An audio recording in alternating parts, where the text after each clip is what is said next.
Di dalam mengelola negara, pilihlah manusia yang mempunyai new mind terhadap masa kini dan masa depan. Kalau perlu dipertanyakan kepada siapa saja yang bercita-cita ingin mengelola negara ini pada saat ini dan ke depannya.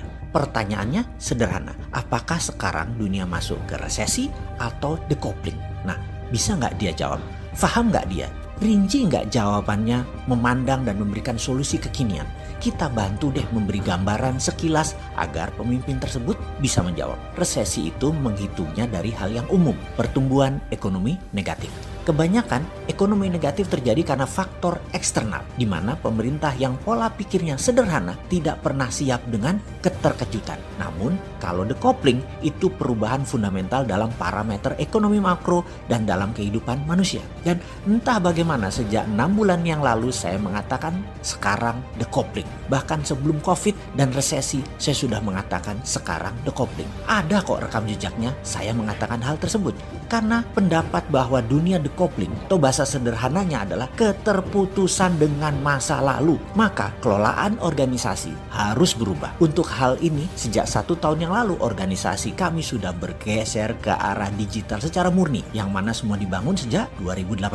Efek decoupling tambah COVID, tambah resesi, tambah perang Tiongkok Amerika. Ini seru, ini peluang. Sebelum kita bahas peluang, kita bahas lebih dalam tentang decoupling. Saat ini ada 20% pekerjaan jenis baru yang 10 tahun yang lalu tidak ada. Misalnya profesi Chief Content Creator, jenis pekerjaan digital marketing. Itu macam-macam profesi yang 10 tahun yang lalu belum ada. Lah sosmed juga belum ada kok 10 tahun yang lalu. Masih belum semasif sekarang. Sungguh banyak profesi yang baru muncul bahkan di 3 tahun ini misalnya yang namanya graphics designer. Dulu kerjanya hanya di dunia percetakan, di dunia media. Mendadak dunia cetakan berkurang jauh, bergeserlah mereka ke sosial media. Kebutuhan mendadak meningkat menjadi 1000% setiap tahunnya sejak 3 tahun terakhir ini. Profesinya ada sejak lama, namun mendadak menjadi kebutuhan utama. Itu siapa yang kira? Di masa depan, di tahun 2030 ke sana, diperkirakan ada 60% bidang usaha dan profesi baru yang saat ini belum ada modelnya. Belum tahu apa itu barangnya. Sehingga profesi dan bidang yang saat ini ada, 10 tahun ke depan, 60%-nya bisa hilang atau less needed, kurang dibutuhkan. Semua ini karena kehadiran digital yang terus merubah bentuk ekonomi, sosial, dan budaya sebuah negara dan dunia. Bank akan jadi digital, di mana profesi teller hilang dalam 5 tahun ke depan. Cabang bank akan tutup besar-besaran dalam 5 tahun ke depan.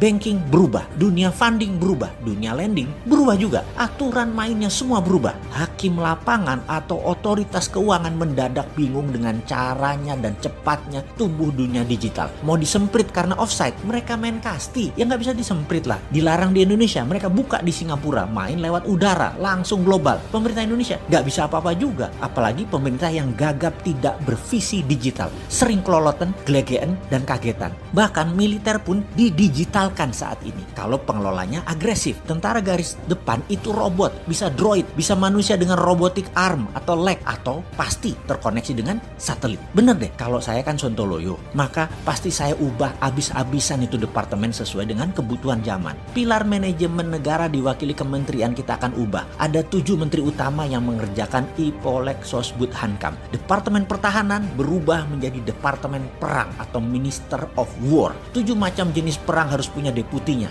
Military warfare, digital data informational warfare, economic warfare, biological warfare, dan lain sebagainya. Juga untuk Indonesia mendapatkan pemimpin terbaik, juga rapih tata kelola negaranya. Akan ada lagi yang namanya Dewan Pertimbangan Agung atau DPA. DPA adalah wakil dari para pemangku adat, ulama, dan trah kasultanan Keraton Nusantara. Kemudian juga akan hadir lagi fraksi TNI, Polri, dan ASN masuk DPR kembali, di mana suara di Komisi TNI, Polri, dan ASN masing-masing 5%. Semua wakil rakyat dari TNI, Polri, dan ASN adalah pejabat yang masih aktif yang bisa dipergilirkan setiap 1, 2, 3 tahun tergantung pimpinan mereka. Dalam pemilihan presiden, suara rakyat adalah 80%, suara DPR 10%, suara DPR DPA 5%, suara MPR 5%. DPR, MPR, DPA menyetujui GBHN garis besar haluan negara 100 tahun Indonesia, di mana setiap pemerintahan yang menjabat harus mempunyai cara untuk mencapai target tersebut atau nation interest tersebut. Misalnya, GBHN Indonesia Emas 100 tahun merdeka, yaitu di tahun 2045, yaitu 25 tahun dari sekarang. Indonesia memiliki kekuatan pendidikan nomor 3 besar, ekonomi nomor 2 besar dunia, teknologi 3 besar dunia, sistem kesehatan 3 besar dunia, kendali pangan nomor 1 terbesar di dunia, pertahanan keamanan nomor 3 terbesar di dunia, kendali informasi nomor 3 besar dunia, kendali sistem keuangan 3 besar dunia, kendali energi terbarukan dan baterai nomor 1 di dunia. Lalu dalam 75 tahun kemudian, hingga tahun 2120, Indonesia kendalikan sepertiga dunia secara pengaruh di bidang budaya, kesenian, keuangan, teknologi, kesehatan, informasi, dan menjadi pemimpin dalam mengeksplor kehidupan manusia di Mars. Mars menjadi the next frontier, di mana mineral tambang adalah sumber yang dapat membuat bumi menjadi bertahan dalam jangka panjang. Jarak 8 bulan saat ini perjalanan dari bumi ke Mars hanya 3 hari dalam teknologi yang dipimpin Indonesia di tahun 2120. Saat itu tambang mineral Mars mayoritasnya adalah milik Indonesia.